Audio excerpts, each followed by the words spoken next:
Hello again, everybody. Well, we're still moving along.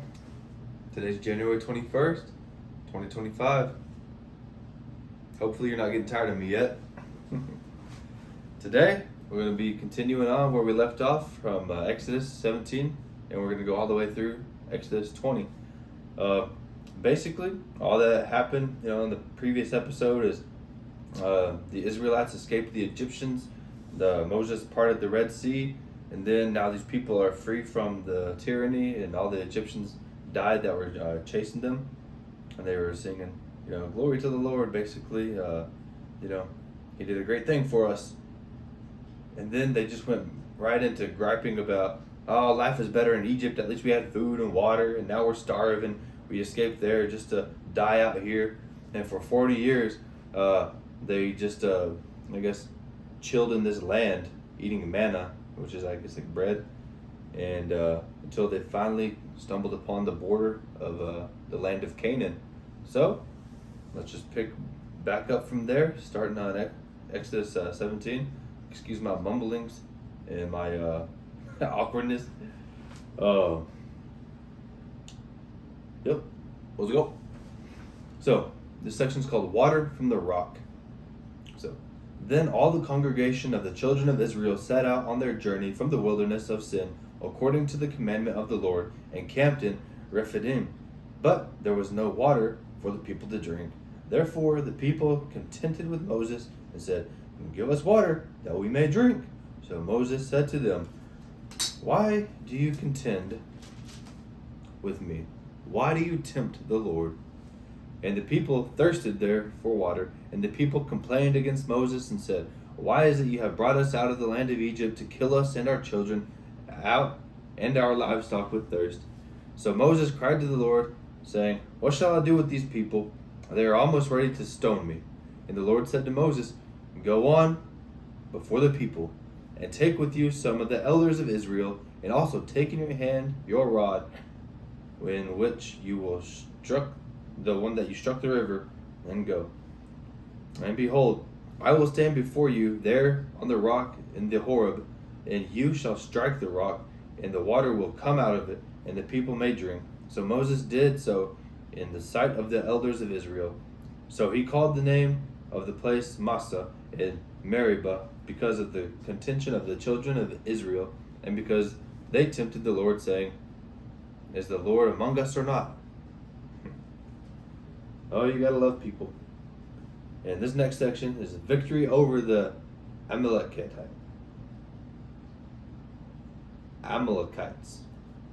Now Amalek came and fought with Israel in Rephidim, and Moses said to Joshua, choose us some men and go out and fight with Amalek. Tomorrow I will stand on top of the hill with the rod of God in my hand. So Joshua did as Moses said to him, and he fought with Amalek.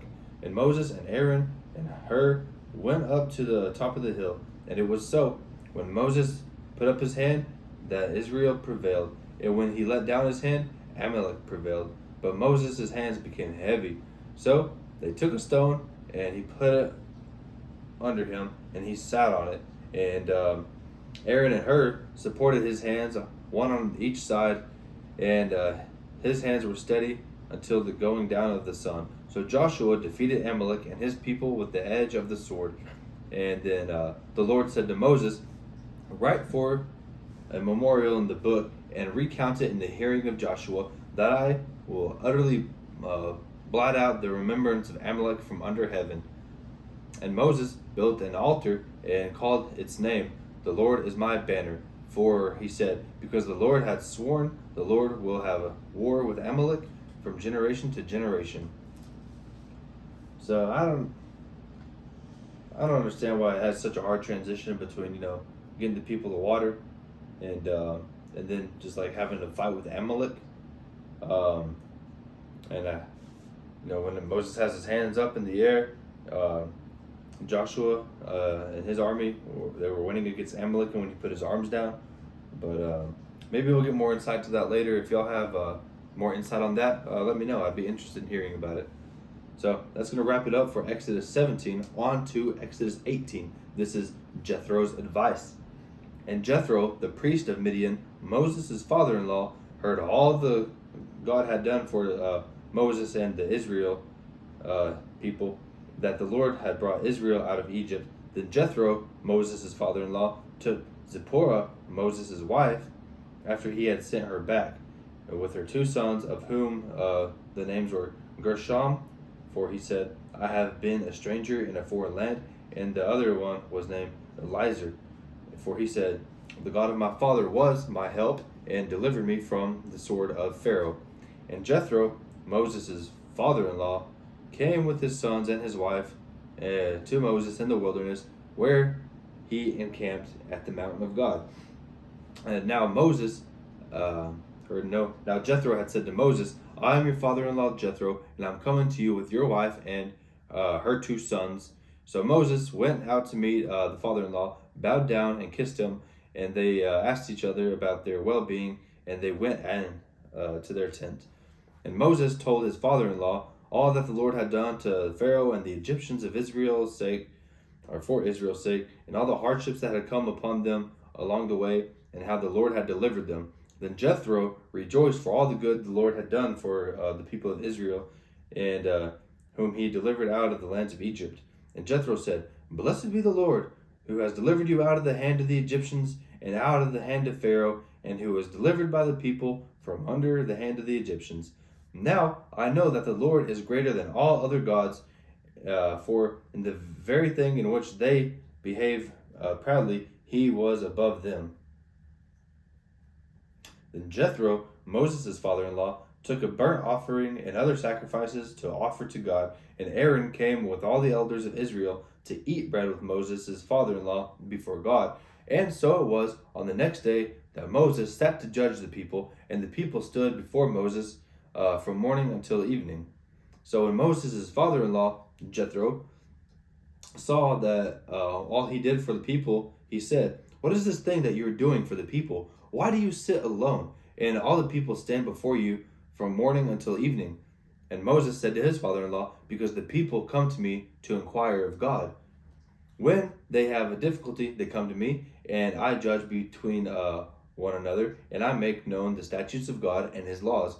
So Moses' father-in-law said to him, The thing that you do is not good. Both you and these people who are with you, will surely wear yourselves out. For this thing is too much for you, and you are not able to perform it all by yourself. Listen now to my voice. I will give you some counsel, and God will be with you. Stand before God for the people, so that you may bring the difficulties to God. And you shall teach them the statutes and the laws, and show them the way in which they must walk, and the work they must do. Moreover, you shall select from all the people the able men, such as the ones that fear God, men of truth, hating covetousness, and place such over them to be rulers of thousands, rulers of hundreds, rulers of 50s, and rulers of 10s. And let them judge the people at all times. And then it will be that every great matter they shall bring to you, but every small matter they themselves can handle. So it'll be easier for you, and they will bear the burden with you. If you do this thing, and God so commands you, then you will be able to endure, and all the people will go to their place in peace. So Moses heeded the voice of his father-in-law, and did all that he said. And Moses chose the able men out of Israel, and made them heads over the people, rulers of thousands, rulers of hundreds, rulers of 50s, and rulers of 10s. So they judged the people at all time. The hard cases were brought to Moses, but they judged every small case themselves. Then Moses let his father-in-law depart, and he went his way to his own land. So that's pretty cool. I guess that's good advice by Moses' father-in-law Jethro. Like, hey man, you can't handle all these people in every little matter. So just train these the men that you trust, that fear the Lord, and they could do the little piddly stuff, and take care of the big stuff. So I feel like that's pretty sound. What do y'all think? So that's going to wrap up Exodus 18 on to Exodus 19. Israel at Mount Sinai. In the 3rd month after the children of Israel had gone out of the land of Egypt, on the same day they came to the wilderness of Sinai. For they had departed from Rephidim and had come to the wilderness of Sinai and camped in the wilderness. So Israel camped there before the mountain. And Moses went up to God, and the Lord called to him from the mountain, saying, Thus you shall say to the house of Jacob, and tell the children of Israel, You have seen what I did to the Egyptians, and how I bore on you eagle wings, and brought you to myself. Now therefore you will indeed obey my voice, and keep my covenant. Then you shall be a special treasure to me above all people, for all earth is mine, is what the Lord's saying to Moses. And the Lord continues and says, And you shall be to me a kingdom of priests and a holy nation. These are the words which you shall speak to the children of Israel. So Moses came and called for the elders of his people, and laid before them these words for which the Lord commanded him. Then all the people answered together and said, All that the Lord has spoken we will do. So Moses brought back the words of the people to the Lord. And the Lord said to Moses, Behold, I come to you in the thick cloud, that the people may hear my voice when I speak, and believe you forever. So Moses told the words of the people to the Lord. Then the Lord said to Moses, Go to the people and consecrate them today and tomorrow, and let them wash their clothes, and let them be ready for the third day. For on the third day the Lord will come down upon Mount Sinai in the sight of all the people. You shall set bonds for the people all around, saying, Take heed to yourself that you do not go up to the mountain or touch its base. Whoever touches the mountain shall surely be put to death. Not a hand shall touch him, but he shall surely be stoned or shot with an arrow. Whether man or beast, he shall not live. When the trumpet sounds long, they shall come near the mountain. So Moses went down from the mountain to the people and sanctified the people, and they washed their clothes. And he said to the people, Be ready for the third day. Do not come near your wives.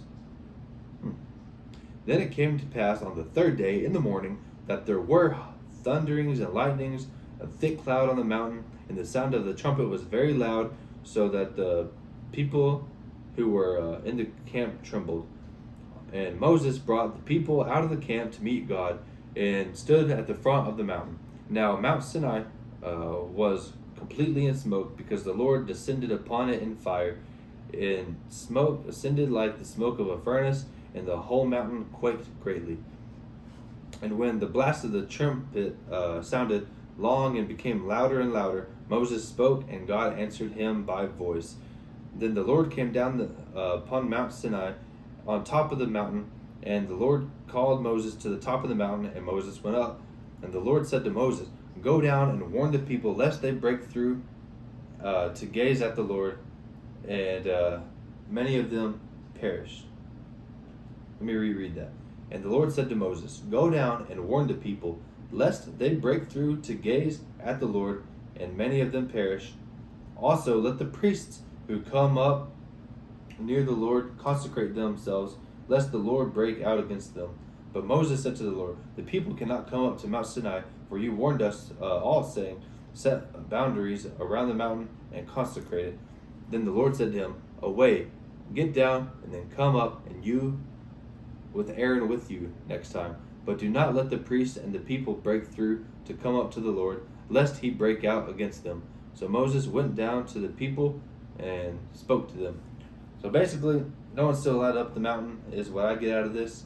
But, the Lord wants Aaron to go back up the mountain with Moses. That's pretty cool. I wonder if they got to see, God like face to face or what. But that's Exodus 19, on to the 20. This is the 10 Commandments. I think you've heard of that before, huh? And God spoke all these words, saying,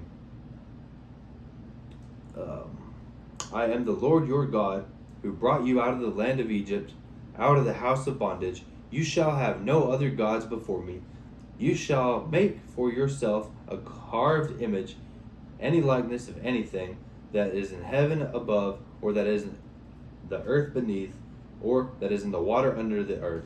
You shall not bow down to them, nor serve them, for I, the Lord your God, am a jealous God, visiting the iniquity of the fathers upon the children to the third and fourth generations of those who hate me.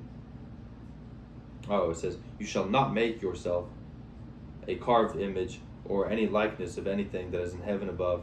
So I guess basically that's saying, don't have like any idols of like any other gods, for the Lord God, He is the only one, greater than all. So, but showing mercy to the thousands, to those who love me and keep my commandments. You shall not take the name of the Lord your God in vain, for the Lord will not hold him guilty or guiltless, for who takes his name in vain. So don't say the Lord's name in vain, because if you do, you're guilty. Remember that the Sabbath day and to keep it holy, and perform. Then 6 days you shall labor and do all of your work, but the seventh day is the Sabbath for your Lord. In it you shall not do work, you, nor your son, nor your daughter, nor your male servant, nor your female servant, not your cattle, not your stranger who is within your gates. For in 6 days the Lord made the heavens and the earth and the sea and all that is in them, and rested the seventh day. Therefore the Lord blessed the Sabbath day and hallowed it. Honor your father and your mother, that your days may be long upon the land which the Lord your God is giving you. You shall not murder, you shall not commit adultery, you shall not steal, you shall not bear false witness against your neighbor, you shall not covet your neighbor's house, you shall not covet your neighbor's wife, nor his male servant or female servant, nor his ox, his donkey, nor anything that is your neighbor's. So, there's the 10 Commandments.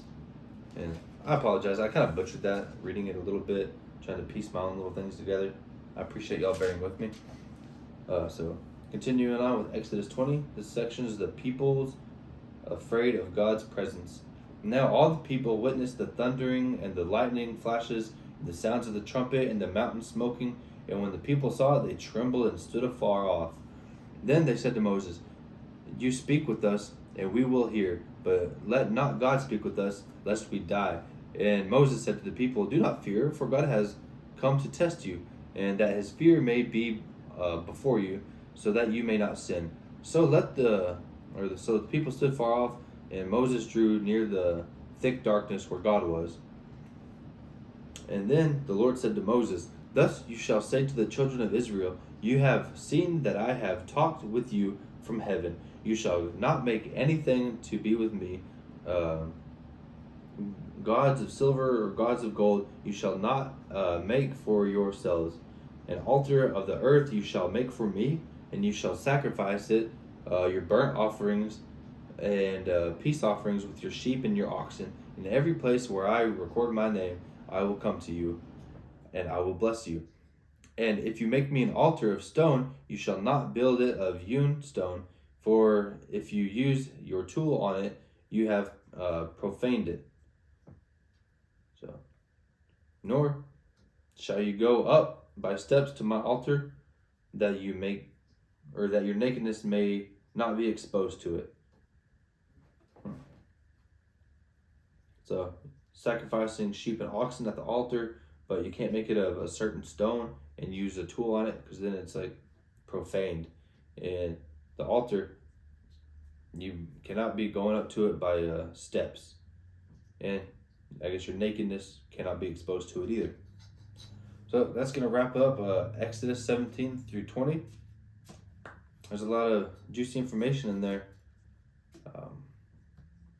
Maybe I'm not the best with the outros, but appreciate y'all again tuning in. I guess I'm just got a lot to process on this one, but just make sure to like, subscribe, comment, make fun of me, and I'll catch you in the next one. Thank you.